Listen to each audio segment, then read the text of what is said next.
So, as we all know, well, when I say we, I mean the pub talk and of course the internet, because that's where you find everything out. As we all know, you take an engine, you compare a 421 manifold, which as everybody knows makes better low end and the best spread of power, and you compare it against a 4-into-1 manifold. Well, yeah, it's been proven, hasn't it? The 4-into-1 manifold makes much better top end power, loses the low end power, and a big bore manifold obviously is even better at the top. So in this test, we ran up our 1900 crossflow 244 cam modified head 2040 DCOEs. We ran it up on a biggish bore 4-into-1 manifold. Now at this point I have to note that this manifold won't actually fit the car it's due to go in. But we ran it, I ran that manifold anyway because we had it and it was a good way to tune the engine and set things up and see what the engine kind of wanted.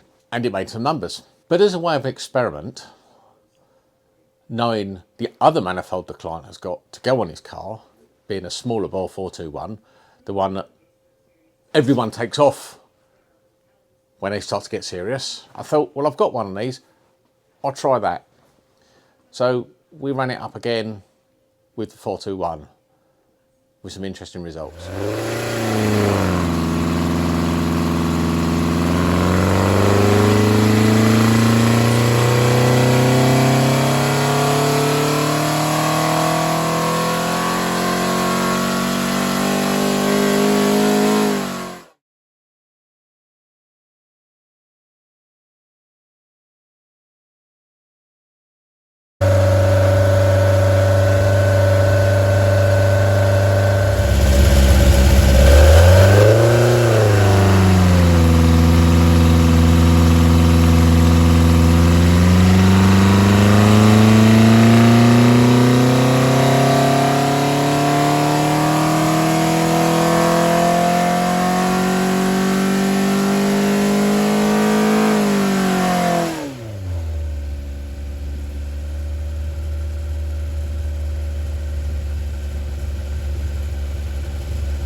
So, there you go.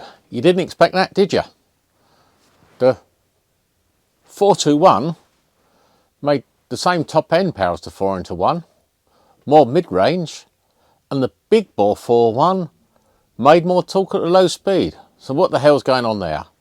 Well, it's all about pipe sizing and configuration and scavenge, but in truth, a lot of the time, until you try these things, you don't know. So looking at the graph, which one's best? Well, you could argue it might depend what you're doing with the vehicle. But in practice, what we're going to do, we're going to stick with the 421, partly because the 421 will fit the car.